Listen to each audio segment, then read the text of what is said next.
بسم اللہ الرحمن الرحیم۔ السلام علیکم ورحمۃ اللہ وبرکاتہ۔ رسول اللہ صلی اللہ علیہ وآلہ وسلم اپنی دعا میں اللہ تعالیٰ سے عرض کیا کرتے تھے، اللہم احسنت خلقی فاحسن خلقی۔ اے میرے اللہ، تو نے اپنے کرم سے میرے جسم کی ظاہری بناوٹ اچھی بنائی ہے، اسی طرح میرے اخلاق بھی اچھے فرما۔ دوستو، ایک اور جگہ رسول اللہ صلی اللہ علیہ وآلہ وسلم نے ارشاد فرمایا، تم میں سے بہترین شخص وہ ہے جس کا اخلاق سب سے اچھا ہو۔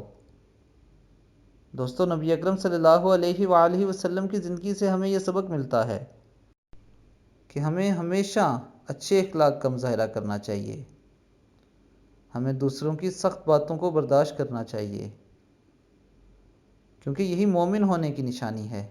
اللہ تعالیٰ ہمیں نبی اکرم صلی اللہ علیہ وآلہ وسلم کی حدیث پر عمل کرنے کی توفیق عطا فرمائے۔ اپنا بہت خیال رکھیے گا۔ اللہ حافظ۔